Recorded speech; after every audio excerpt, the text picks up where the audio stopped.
আরব দেশের মরুর খেজুর চাষ হচ্ছে বাংলাদেশে। ভাবা যায়, পাহাড়ে মরুভূমির খেজুর চাষ করে তাক লাগালেন নূর আলম নামের এক ব্যক্তি। তারই এই উদ্যোগে সম্ভাবনার নতুন দুয়ার খুলেছে পাহাড়ি জেলা খাগড়াছড়িতে। আরবের মরুভূমিতে জন্ম নেয়া বাহরি জাতের খেজুর চাষ করে দৃষ্টান্ত স্থাপন করেছেন কৃষক নূর আলম। তার এই সাহসী উদ্যোগ প্রমাণ করেছে পাহাড়ি কৃষিতেও অসম্ভব বলে কিছু নেই। আমি এখানে একটা মিশ্র বাগান তৈরি করেছি। এই মিশ্র বাগানের মধ্যে আমার প্রথম প্রায়োরিটি ছিল খেজুর, এবং এই খেজুরের টিস্যু কালচার চারাগুলো আমি প্রাথমিকভাবে ইংল্যান্ড থেকে সংগ্রহ করি 25টা চারা। তারপরে ধাপে ধাপে আমি 100 চারা পূর্ণ করি। এর মাঝে 3টা ধাপে চারা, 2টা ধাপের চারার মধ্যে আমার 70টা গাছে এবছর আলহামদুলিল্লাহ ফলন আসছে। নূর আলমের মতো উদ্যমী কৃষকরাই পারছেন পাহাড়ি কৃষির চিত্র পাল্টে দিতে।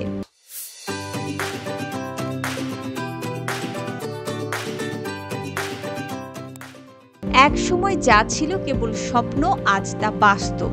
পাহাড়ের মাটিতে এখন বাণিজ্যিকভাবে চাষ হচ্ছে মরুভূমির বাহরি খেজুর। আমার এই বাগানটার মধ্যে প্রথম প্রায়োরিটি যেমন খেজুর, এছাড়া আছে ড্রাগন, 1700 পিলার দিয়ে ড্রাগন বাগান করা, আছে চাইনিজ কমলা, আছে ভিয়েতনামি মাল্টা, আছে মিশরি মাল্টা, কিছু লটকন। এছাড়া পরীক্ষামূলকভাবে যেমন অ্যাভোকেডো, লঙ্গান, পার্সিমন, নাশপাতি, এরকম কিছু অল্প কিছু গাছ দেওয়া আছে। তবে বাণিজ্যিকভাবে খেজুর, ড্রাগন, ভিয়েতনামি মাল্টা আর হলো চাইনিজ কমলা, এই 4টা আইটেমকে আমি বেশি প্রায়োরিটি দিচ্ছি। ইংল্যান্ড ও সৌদি আরব থেকে আমদানি করা উন্নত জাতের চারা রোপণ করে গড়ে তোলা হয়েছে খেজুরের সুসজ্জিত বাগান। এবারের মৌসুমেই তার বাগানের 70টি গাছে থোকায় থোকায় ফল ধরেছে।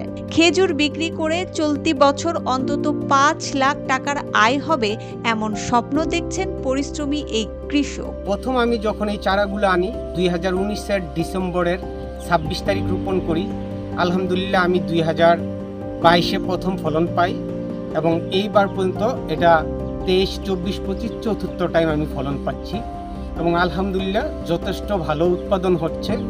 আর এই ভ্যারাইটিটা হলো বারহি।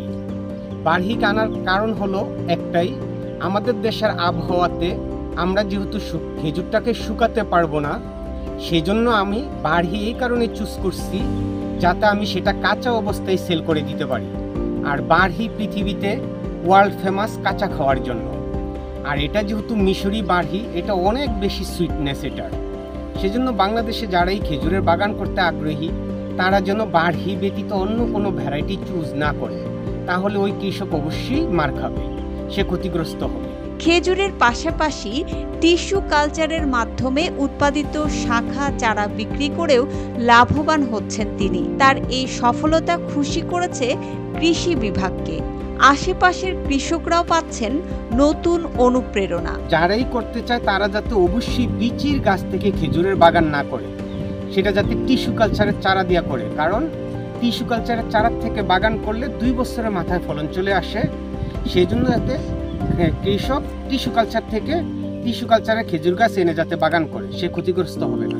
মরুভূমির এই আরবীয় ফল এখন পাহাড়ের বুকে সম্ভাবনার নতুন দিগন্ত উন্মোচন করছে। খাগড়াছড়ির পাহাড়ে নূর আলমের এই সাফল্য শুধু ব্যক্তিগত অর্জনই নয়, বরং 3 পার্বত্য জেলার শত শত কৃষকের জন্য হতে পারে উদ্দীপনার বাতিঘর। খাগড়াছড়ি পার্বত্য জেলার মাটিরাঙ্গার রসুলপুরের দুর্গম গ্রামে মিশ্র ফল বাগানের জন্য সুখ্যাতি রয়েছে শৌখিন কৃষক নূর আলমের। 2019 সালে ইংল্যান্ড থেকে 25টি চারা এনে যাত্রা শুরু করেন তিনি। পরে সৌদি আরব থেকে সংগ্রহ করেন আরও উন্নত জাতের 75টি চারা। এখন তার বাগানে শোভা পাচ্ছে সবুজ হলুদ রঙের থোকায় ঝুলন্ত সুস্বাদু বাহরি খেজুর। প্যাকেটজাত করে বাজারজাত করার প্রস্তুতিও নিচ্ছেন তিনি। পাশাপাশি রয়েছে ড্রাগন, মাল্টা, আম ও চায়না কমলা সহ মিশ্র ফলের চাষ। পাহাড়ি মাটিতে বাণিজ্যিকভাবে খেজুর চাষের খবরে অনেকেই ছুটছেন তার বাগান দেখতে। এই বাগান এখন যেন পাহাড়ে কৃষির সম্ভাবনার প্রতীক। এই পার্বত্য অঞ্চলে হিলটেক্সে বাগান করতে গেলে আমার অনুরোধ থাকবে, যারাই ফার্ম করে এই বাগানের ক্ষেত্রে তারা যাতে একটা আইটেম না দিয়ে অন্তত 3-4টা আইটেম দিয়ে বাগান করে। তার মূল উদ্দেশ্য হলো একটা আইটেম দিয়ে বাগান করলে যদি একটা টাইমে সে ফলন ভালো মতো না আসে তাহলে সে ক্ষতিগ্রস্ত হবে সেই কৃষক। 3-4টা আইটেমের উপরে যদি বাগানটা হয় তাহলে সে একটা আইটেম সমস্যা থাকলে একটা বছর, বাকি বছরগুলোতে ওই বছরটাতে সে অন্য ফলটা দিয়ে সেই ক্ষতিগ্রস্ত অ্যামাউন্টটাকে সে রিকভার করতে পারবে। সেই জন্য যাতে 3-4টা আইটেম দিয়ে করে। খেজুর বাগানে কাম করতে খুব ভালো লাগে। ওখান থেকে ড্রাগন বাগান আছে, মালটা বাগান আছে, এখানে আরও অনেক কিছু চারা আছে। বাইরে রাস্তা থেকে মানে চারা আনি এখানে বাগান করছে উনি আলম ভাই। প্রায় 6-7 বছর মতো আমি এখানে কাজ করি ওনার কাছে, এখন খুব ভালো লাগে। আমি আসলে আমি আলম ভাইয়ের খেজুর বাগান দেখতে আসলাম, খুব ভালো লাগলো। ওনার বাগানে প্রায় 70টা খেজুর গাছে খেজুর আসছে। তো আমি সবগুলো বাগান দেখলাম, প্রতিটা গাছে 6 থেকে 7টা ইয়াতে থোকায় খেজুর আসছে। পাহাড়ের মাটিতে আমাদের মাটিরাঙ্গার সদর থেকে অনেকটা দূরে হলেও চমৎকার দৃষ্টিনন্দন একটা বাগান। তবে পাহাড়ের মাটি ও আবহাওয়া উপযোগী হওয়ায় বাহারি ভ্যারাইটি খেজুর বাগান করার পরামর্শ দিয়েছেন কৃষি কর্মকর্তারা।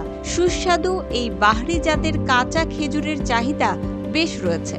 মরুভূমির খেজুর চাষ করে সফলতার জন্য খুশি কৃষি বিভাগও। অনাবাদী পাহাড়ে খেজুর বাগান সম্প্রসারণে উদ্যোগী হওয়ার কথা জানান তারা। মাটিরাঙ্গা উপজেলা কুরমা খেজুর যেটা সৌদি আরবে হয়, ওই খেজুরটা জনাব নূর আলম আমাদের একজন কৃষক, ওই কৃষকের বাগান পরিদর্শন করি। ওই বাগানে অনেকগুলা খেজুরে প্রায় 120 থেকে 30টা গাছে ফলন এসেছে এবং গত বছরের তুলনায় ফলন অনেক ভালো। খেজুর চাষে সফল নূর আলমকে ঘিরে স্বপ্ন দেখছে পাহাড়ের অন্য কৃষকরাও। কৃষি বিভাগ বলছে এমন সাফল্য ছড়িয়ে গেলে অনাবাদী পাহাড়ি জমিগুলো হতে পারে অর্থকরী ফল চাষের জন্য বড় ক্ষেত্র। আমি মনে করি পার্বত্য অঞ্চলে সর্বত্র এই খেজুর যদি আপনারা আবাদ করেন তাহলে এর ফলন অনেক ভালো হবে এবং মানে বিশেষ করে মাটিরাঙ্গার কৃষকেরা একদিকে কর্মসংস্থান সৃষ্টি হবে, অন্যদিকে আমাদের বেকারত্ব ঘুচাবে এবং অর্থনৈতিকভাবে আমরা সমৃদ্ধ হব।